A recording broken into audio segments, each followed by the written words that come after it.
Hi, folks that are starting to trickle in. My name is Tia. We will be getting started here shortly as folks are filing in.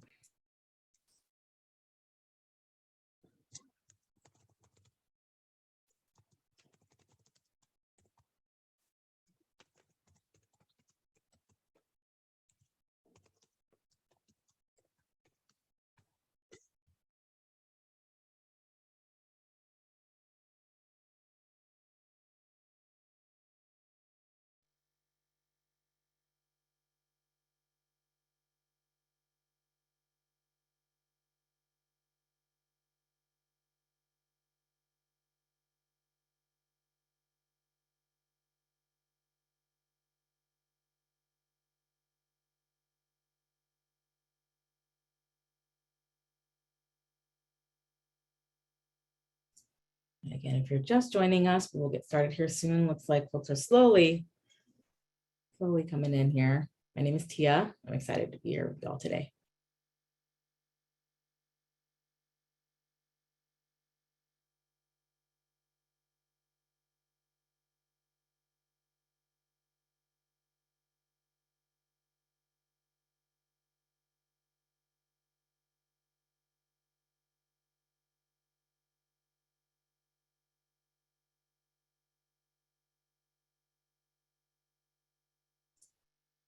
All right, looks like the numbers have started to slow down. So hello again, everyone. My name is Tia. I'm from Intentional Futures, and I'm excited to be here with you all and explain this recently released tool and what we are doing today together. We're hoping you'll have a great time with us.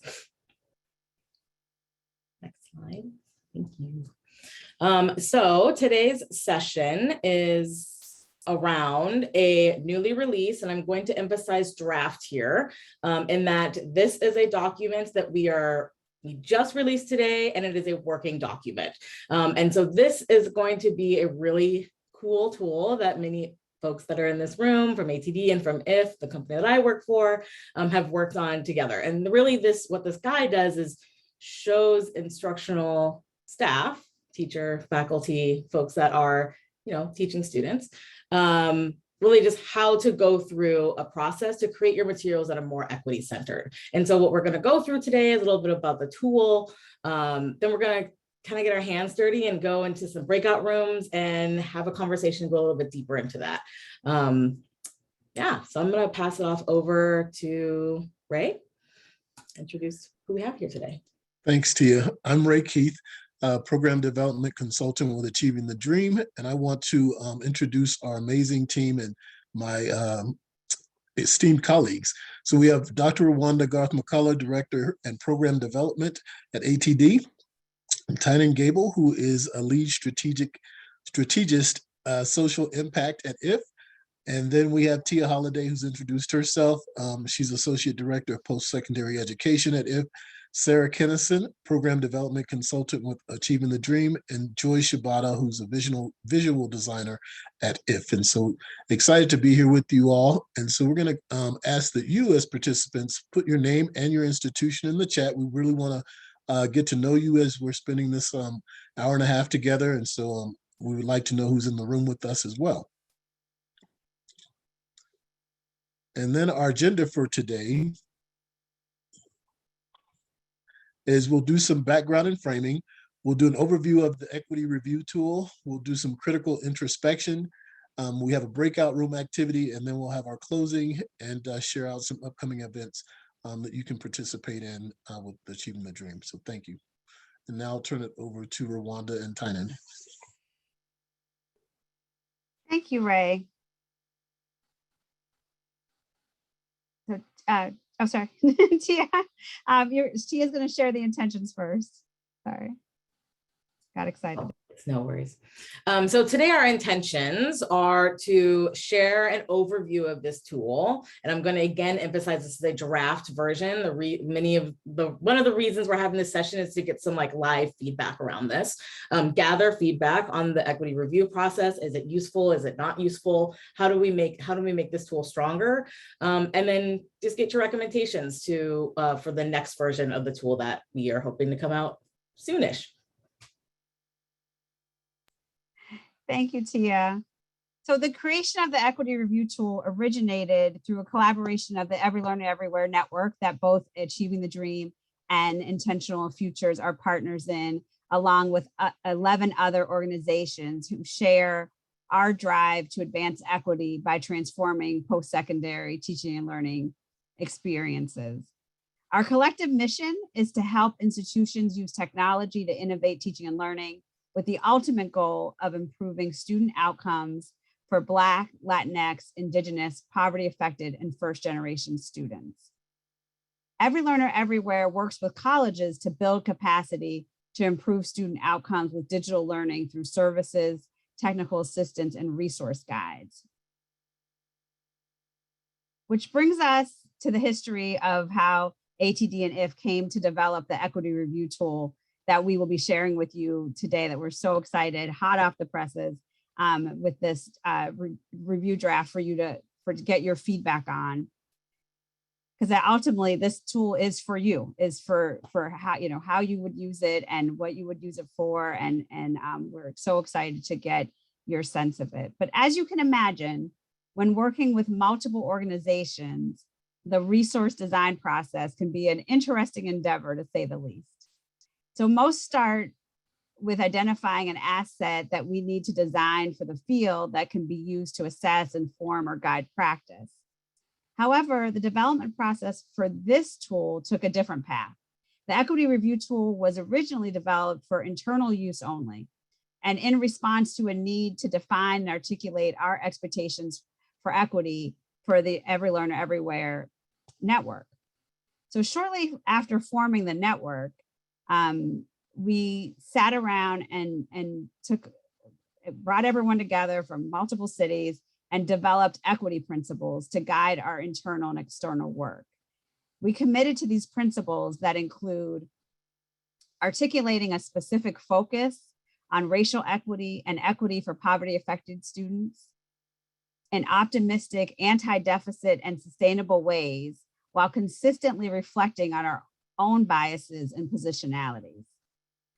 Broadening the participation of people, partners, and perspectives to reflect the students and institutions we serve, and disaggregating data to the finest point possible and resisting the erasure of Native American, Asian American, and Pacific Islander students.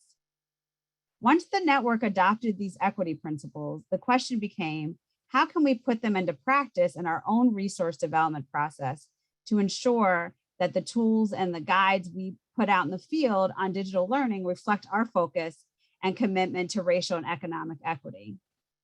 At first, an equity review round was added to our resource development and review process. And this round consisted of asking a few equity-minded network members, usually the same BIPOC staff from the participating organizations, to read it over, with 1 or 2 days time before we needed to, go to design, which, as you can imagine, only allotted time to flag the egregious issues, identify misuses of what I call equity gloss, or throw what Tia refers, or spread through what Tia refers to as equity paint on fully formed text. So needless to say, we quickly became frustrated by this hurried and ineffective process.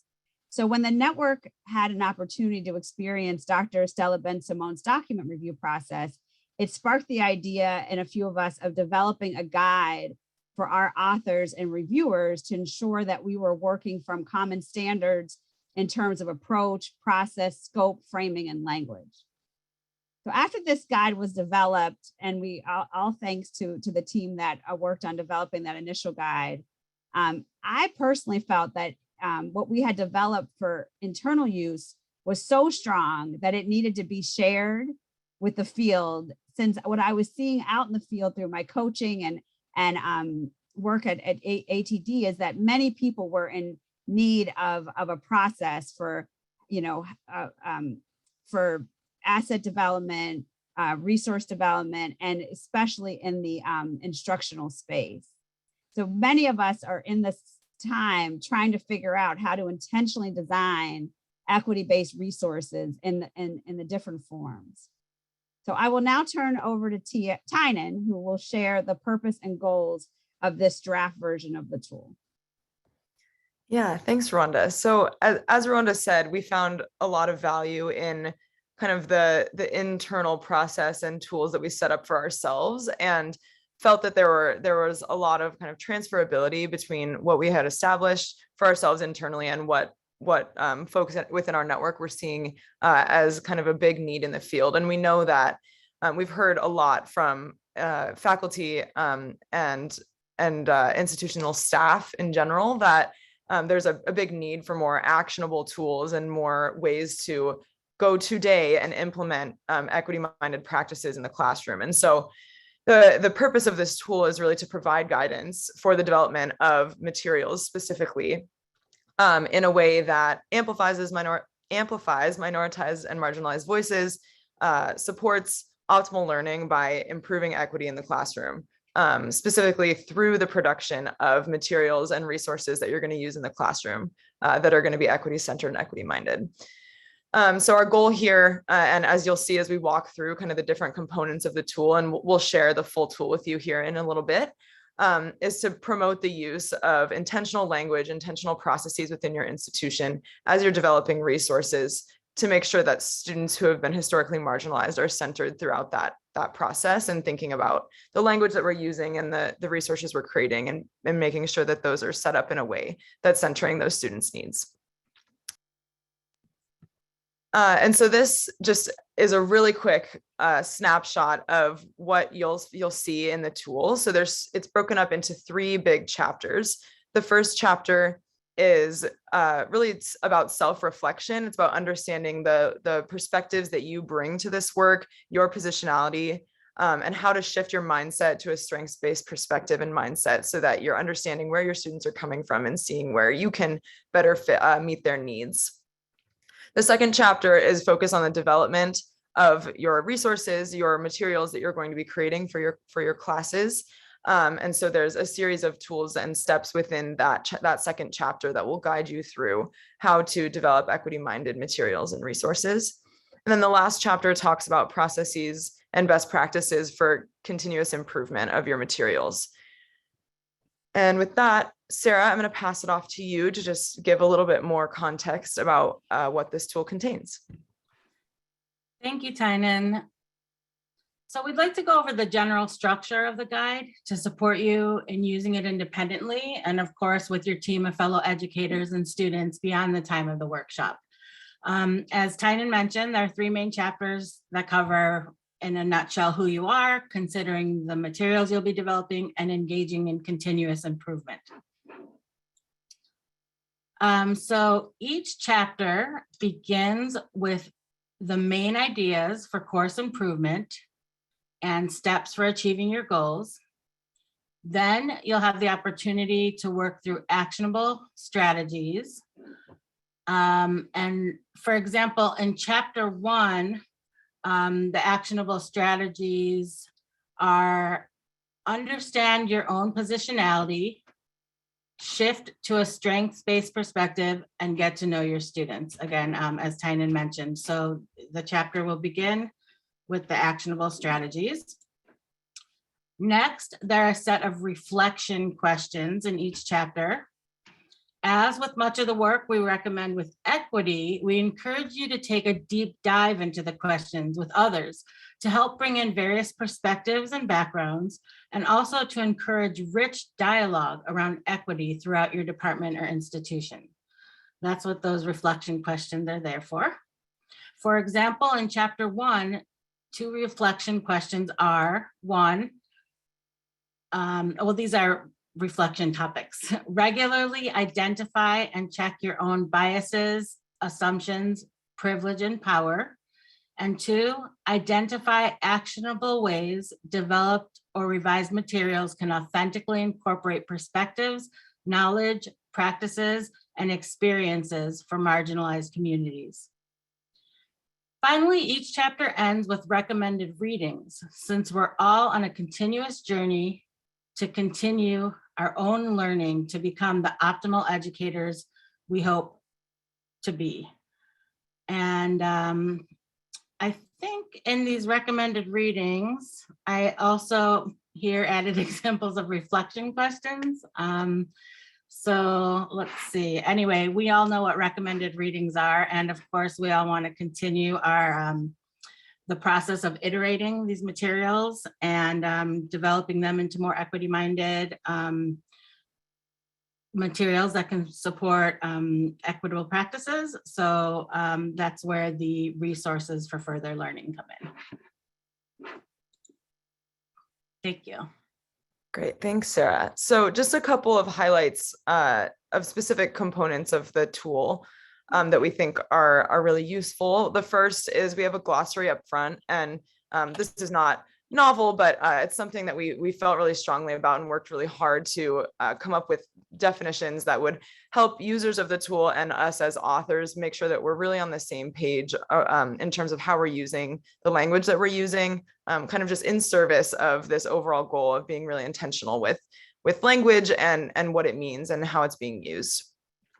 And then, as I mentioned a little bit earlier, in the second chapter, it really dives into specific actionable steps for creating materials for your classes. And one of the things that we've included in there, and this was inspired and informed by Dr. Ben Simone's work, is an equity language guide. And this goes really deep into specific language of words that you want to refrain from using and instead what to use, and with some notes for why in some cases, just to help you kind of shift the way that you're talking about things to be more strengths-based and equity-minded.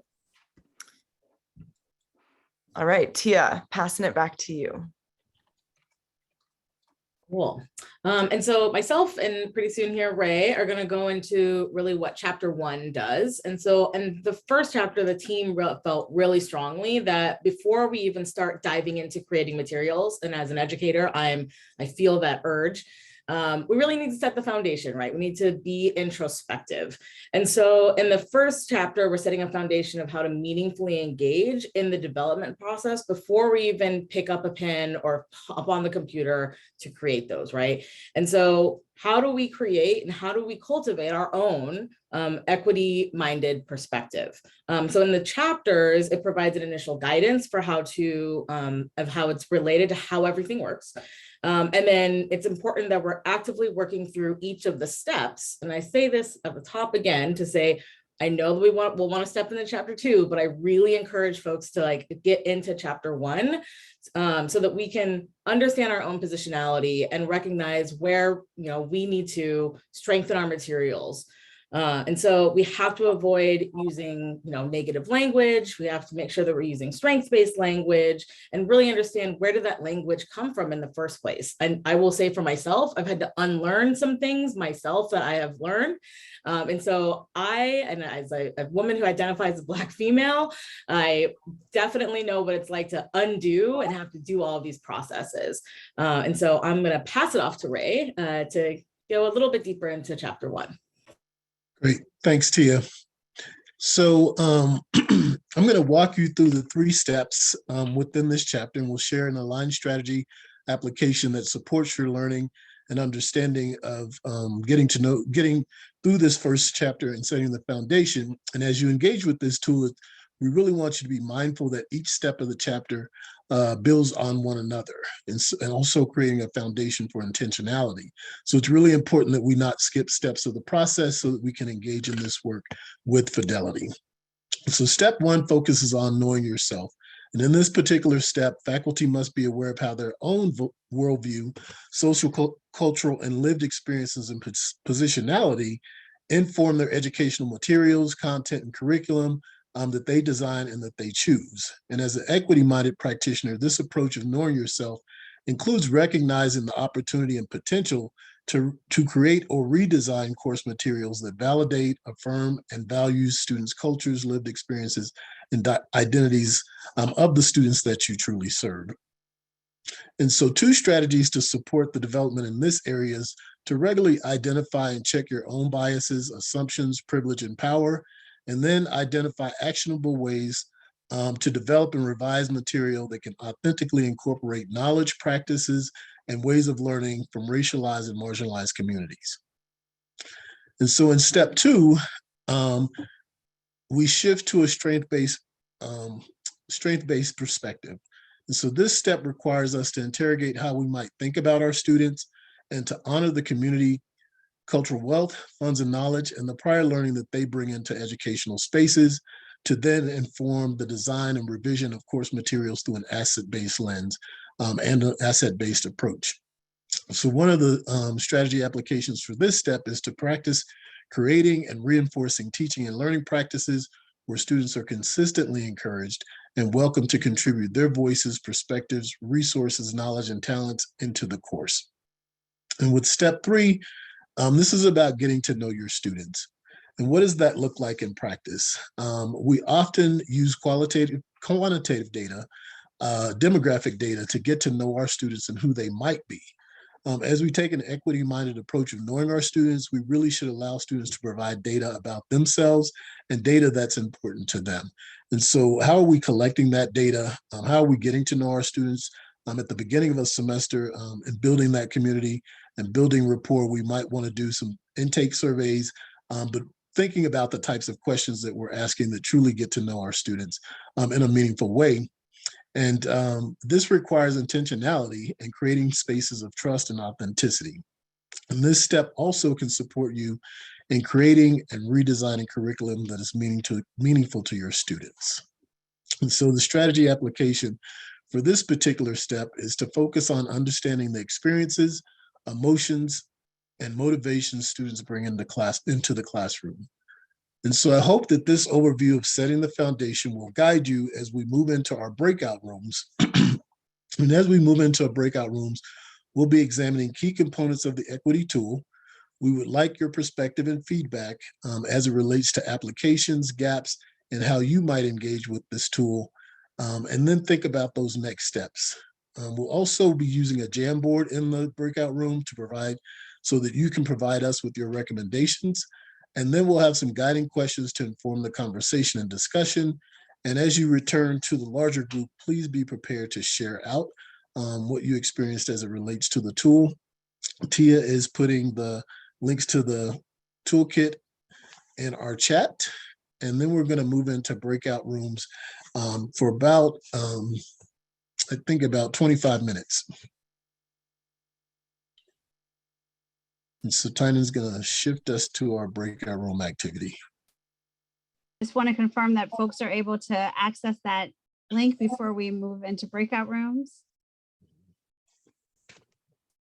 Thumbs down if you're not. Or thumbs up if you are. Thank you, Margaret. Oh, awesome. Thank you.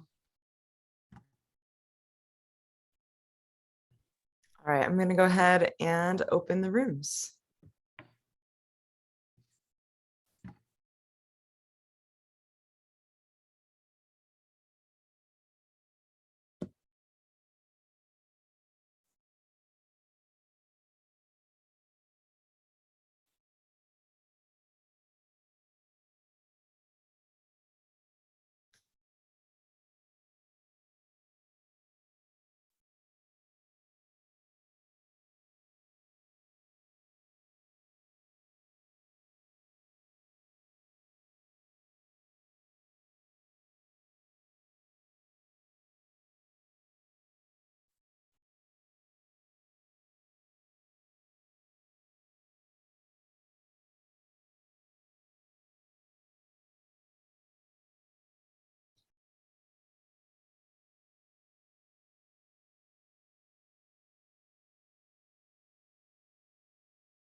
Welcome back, everybody. Think we're all back.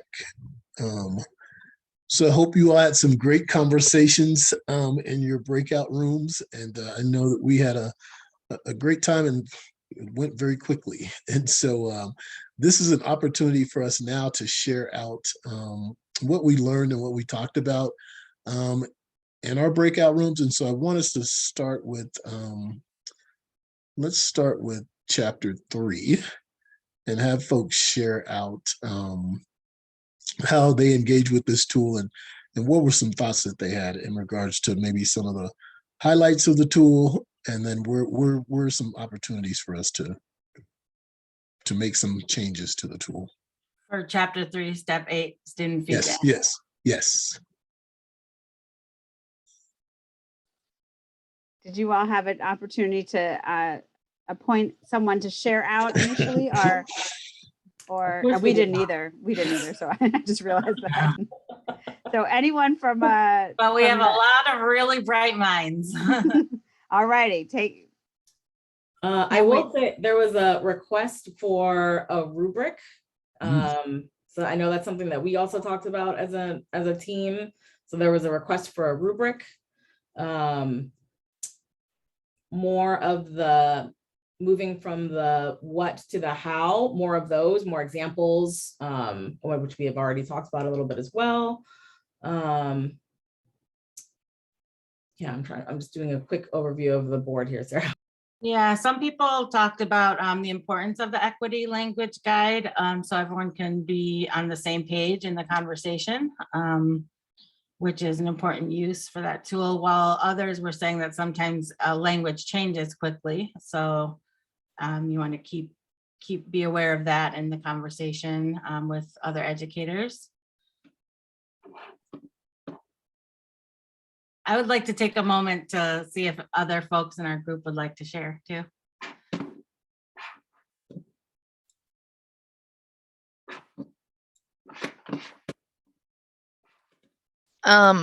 I think that one of the most important things that we talked about was, one of the things that I like was humanizing the student and making sure that we see the student as an individual, we see the student not necessarily as the number.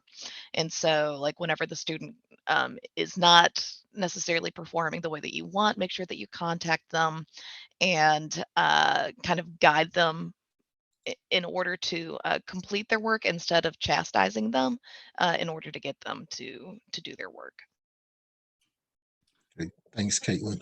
Can someone in our group, I loved the way several people talked about the student-faculty relationship and how that can really open up space for student feedback. Can somebody please talk about that?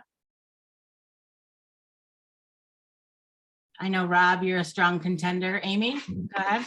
Talked about authenticity and showing, I think that was in our room, authenticity and showing who we are as human beings ourselves, and showing that we're fallible, and not being afraid of making jokes and making fun of ourselves, and letting them know who we are, and our own flops in life and things like that. It's a form of relationship building and building trust. Right. And Rob? So one of the things that I brought up in our meeting is over the pandemic, I developed an assignment that I call the Teams Hello. And it's just if you use Teams, if you use Zoom, whatever. But the point is that as a college, we use Teams. And so as an assignment in the first couple of days of the class, I have them message me directly on Teams, which does a couple of things. I now know that they know how to use Teams and message me directly. I also think using things like direct messages is less formal than email. And so it can invite students a little bit more to hit you with like really quick questions that they know you can get back to later. It also gives you an opportunity to just be like, okay, and why are you in the class? How are things going? What's life like for you? Do you have kids? When are your best times to meet? It's a great time to point out that you have availability outside of office hours, because I'm pretty sure most of us do that. We probably don't stick to a raw 3 hours a week that we're available to students, and then the rest of the time it's nothing. And so it's opening up that channel in an informal way and inviting that direct conversation with you. and then also inviting them to continually use that avenue throughout the semester. Great, thanks, Rob.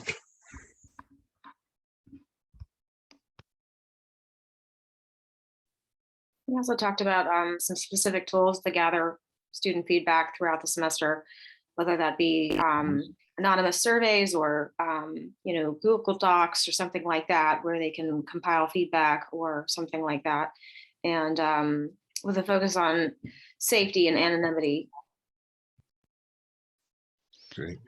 Well, Yeah, and just go ahead, Kate. sorry, just adding not just collecting feedback, but we could also do things like collect different department materials. So if you develop something that is extremely useful and you did a great job with equity, and this is a really good example, we should have kind of a folder with those things, just so everybody can either see how to do it or maybe even use those resources themselves.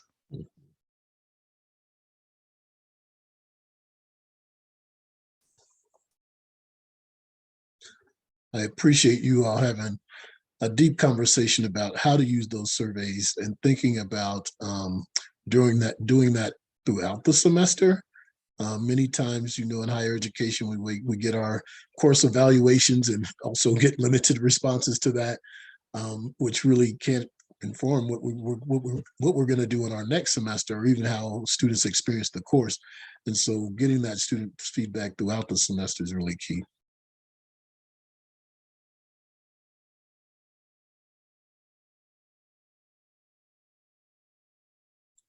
Sean, I think you have your students kind of participate like in student feedback. Like there's the idea of creating student feedback tools, but can you talk a little, if you would like to, can you talk a little bit about like engaging the student in creating the student feedback tool process? So I think what you're referring to is this idea of like having students be aware of their own learning. And okay, so yeah, so at the beginning, I call them wrappers, but for like any major assignment, they have to, after the assignment, they do like, this is what I hope to get out of this assignment. This is how I plan to be successful as I begin this assignment. And once the assignment is handed in, this is, and they receive the grade, this is what went really well for me. This is what I could do differently next time. And this is my like action plan moving forward. And that's been really helpful just to keep them engaged in their own learning process. Thank you.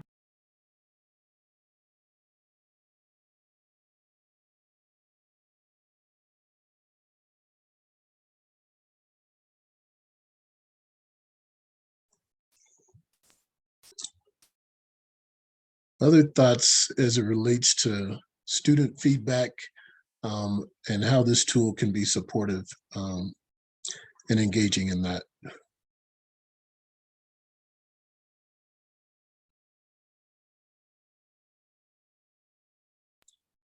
Some people talked about personally contacting students. I know Rob gave some examples. Would anyone else like to give some examples of when you would personally reach out to a student?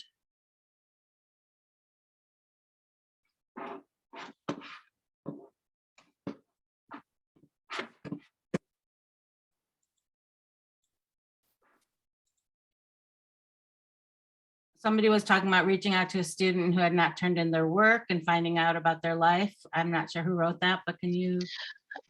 That was me. I actually had some students. So I personally also suffer from anxiety and depression. And so I noticed that a student didn't turn in something for a week. And I was just like, you know what, that's 2 times. I've also had these problems where it was just like, a week was gone and I couldn't even, it was hard to notice. And so I just kind of reached out and I was just like, hey, something going on, how you doing? Just like I noticed that this was that you didn't turn this in, and I just wanted to check in. It wasn't necessarily even like, hey, you better get this stuff in by Sunday, or like I'll give you the extension if you give me some sort of note. But yeah, I basically just contacted them, and then they wrote me. They're like, hey, yeah, I actually suffer from anxiety and depression. I am going to the doctor this weekend. I was on new meds, that sort of thing. And it was one of those things that was way beyond that person's control, and certainly needed certain accommodations and mercy in order to succeed in the class, because that was something that was temporary. That wasn't something that necessarily plagued them the entire course. Yep, responding to students' personal life experiences is definitely something that comes up. There was a couple of folks that have used Zoom polls to gather anonymous feedback and just get initial gut reactions. And also Google surveys. It sounded like there was an example as well in there. Just some examples of if you wanted to gather things anonymously. I think we're at a good point to transition to group one, though. Just throwing it out there. Unless there's anything else from our group. Good. Now we can transition to our group. We focused on the Equity Language Guide, Chapter 2, Step 5. And we started off with just initial reactions to the tool and got really strong feedback. I don't know if anyone wants to share just their initial responses to the tool.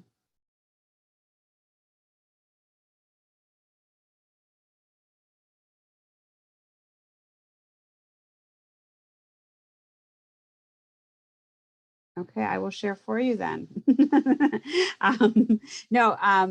Folks felt that they really appreciated that we started with positionality, the specificity of the guide, and really appreciated the suggestions and the reflective questions. So that was confirming. And folks started thinking about where they could see this being used, which, as you all know, was very heartening for me. Any other initial reactions to the tool before we move into the Equity Language Guide specifically? Okay, I'll let Ray lead us through that. Thanks. So we had a couple of specific questions that we asked folks. One is, how could you see the Equity Language Guide informing creation and revision of equity-minded and asset-based instructional materials in their own context? And so I would just ask a couple of you to come off mute and share out your responses on how you could use this Equity Language Guide and some thoughts that you had about the Equity Language Guide as well.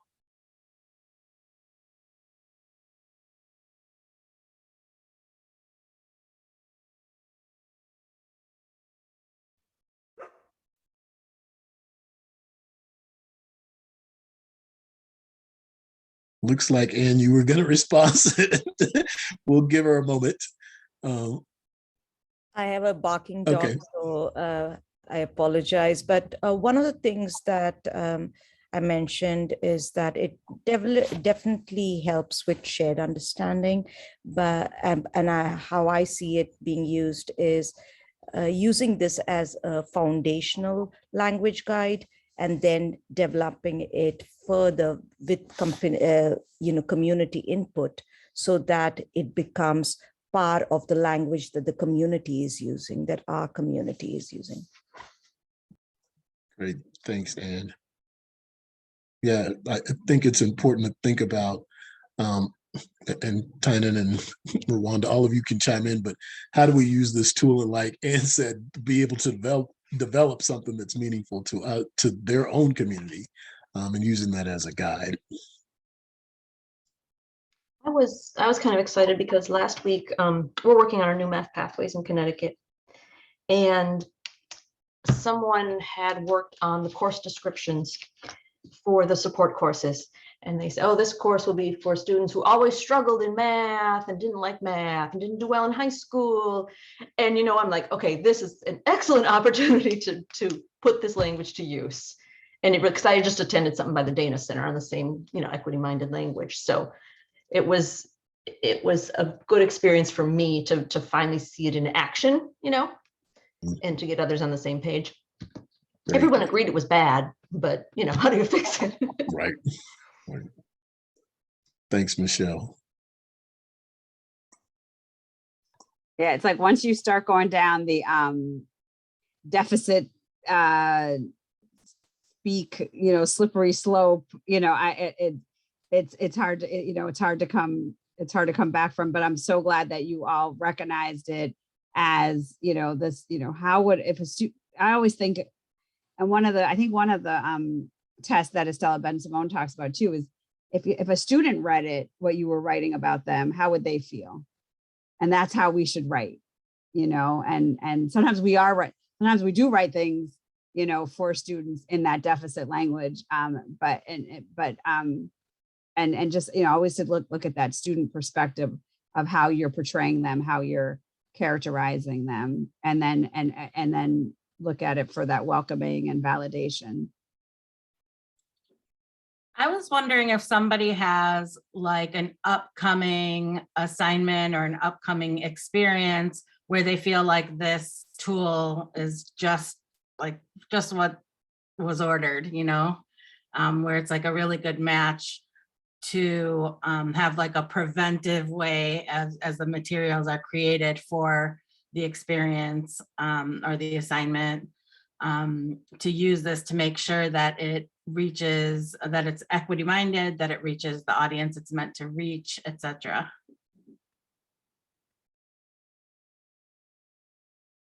I would say in that same example, you know, we're developing these new co-rec courses. Yes, that's what you know, made me think at the beginning of it and looking into developing the materials, and I think that'll be very useful. Do others have something similar upcoming where, you know how like advertisers, they're really good at saying, oh, what can we create that, you know, people will need? Does anyone see this filling an immediate need that's right around the corner for you? So one of the classes that I teach is nutrition, and it can be a very tight rope to walk, in particular because you're actually identifying people as, you know, part of an overarching group, unfortunately, right? And so you can say things like, okay, so this particular group of people actually does have a propensity for this particular thing.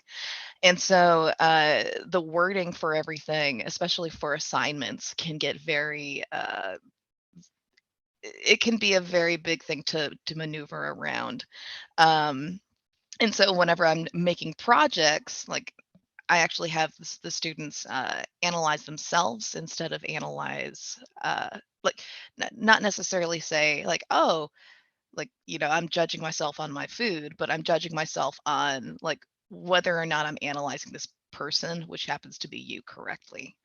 But taking this particular tool and then kind of reevaluating how I'm asking those questions and making sure that they're not necessarily so frank.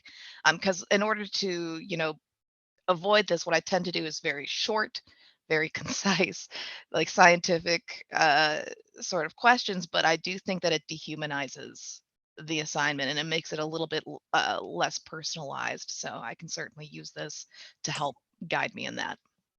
Yeah.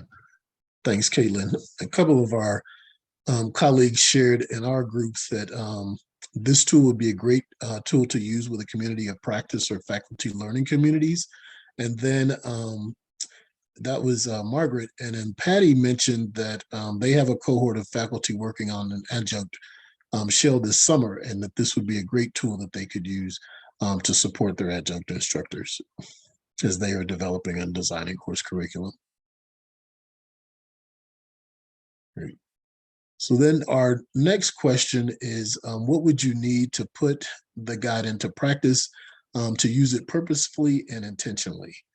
And so if anyone could share out a response on that. I know on our Jamboard, one said that it's available, that it's free, that we can access it, but also thinking about can there be some training around this and how to actually use the tool in a meaningful way.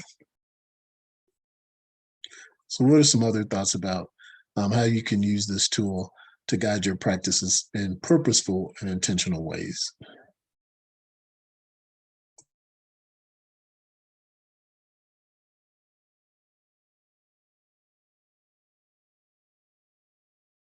And I'm not sure if Robin's still here. I want to see if Robin would like to share out if she's still here, because she was very interested in implementing this tool as soon as possible.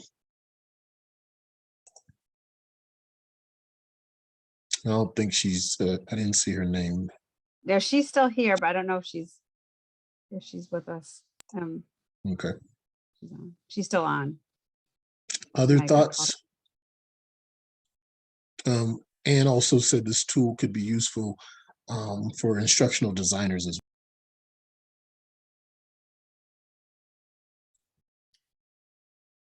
Ray, I think you muted yourself mid-sentence. Oh, sorry. And mentioned that this could also be a useful tool for instructional designers. If I can call someone out, Sarah Koresh, do you think this could be useful with your open education resource work? Hi, I feel called out, but I'm happy to jump in because when I heard instructional designers, I was like, yes, that's me. Yeah, I definitely think it's a useful tool. I think there's a lot of practical information that I might like for my population of faculty to pick out, you know, some aspects. One of the issues that we have and that in our school and in faculty development, I think maybe in centers for teaching and learning generally is that you don't necessarily have the time to work with faculty on a process that's going to be multiple weeks. So for me, I do see, like in some of the tools that have been shared, I see the vision of having it be a deep and long, like a sort of longer process of reflection.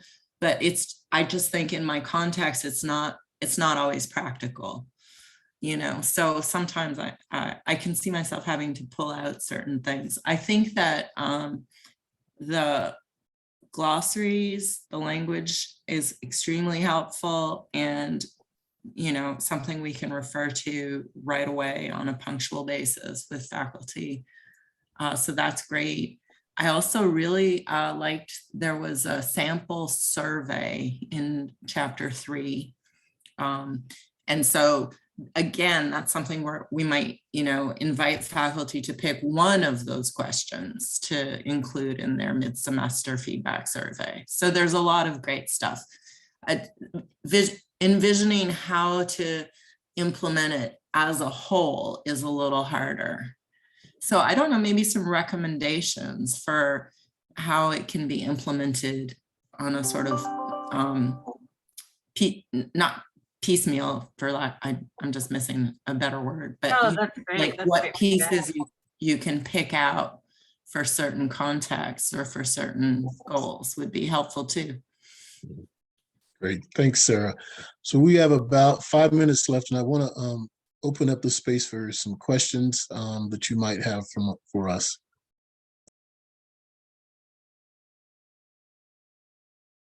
I would just like to respond to what Sarah said about, you know, being able to use it modularly. And I think that's how we designed it, so that you could pick. I mean, like you said, rarely do we have time. I mean, hopefully you'd have a community of practice that you can run through the whole process with, but we definitely wanted it to be that you could modularized, and so where you would pick. And I like that idea of maybe in version 2 or version 3, we have like, for this, you know, we recommend, focusing here or focusing there, because we don't want it to be so overwhelming that it doesn't get used.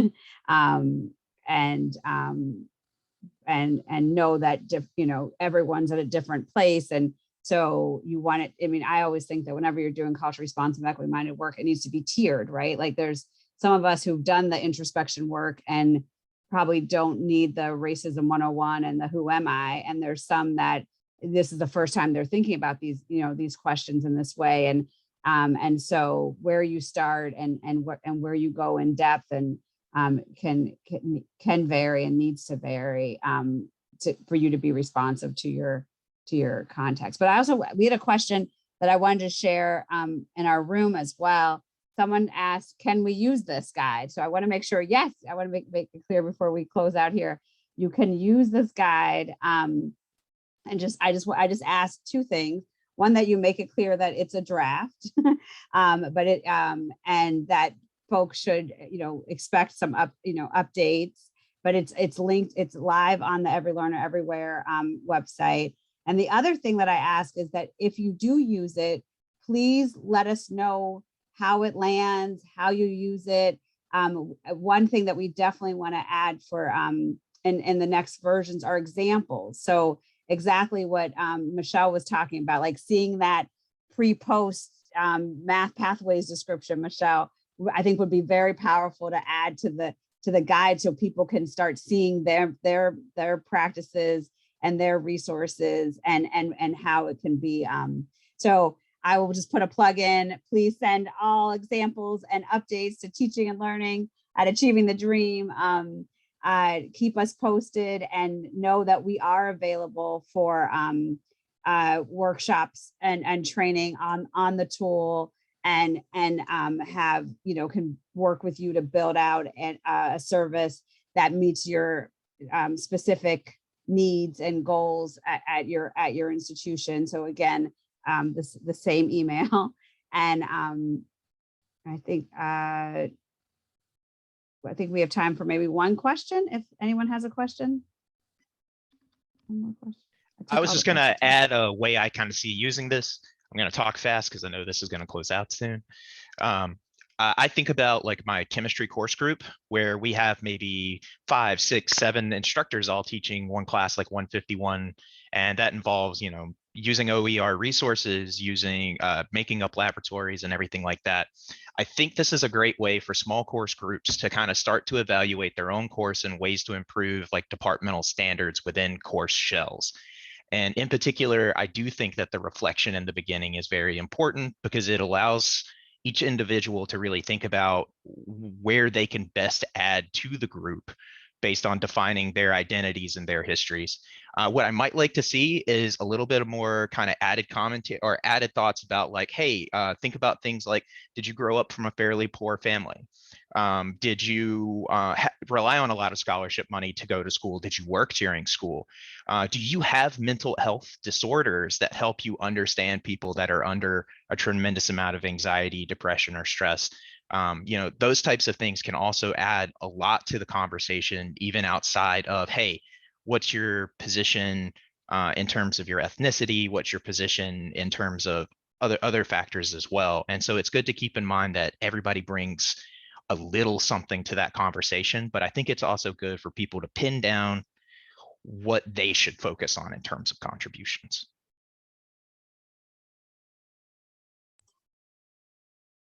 And I think that's time. Right. Thanks. Thank you, Rob. That was excellent. That's a wrap. Thank you all for joining us today and contributing to this conversation. And we are going to take your recommendations and your thoughts very seriously. And then just wanted to share some upcoming events.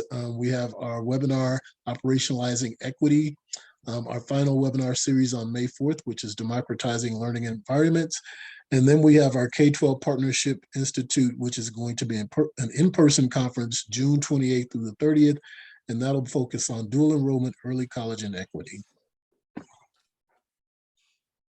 Thank you all and enjoy the rest of the Institute. Yes, and thank you, presenters. Go if ATD collab. It was a pleasure to work on this tool with you, and I'm just so excited that it's gone live and folks are excited to use it. Have a great day. Yep.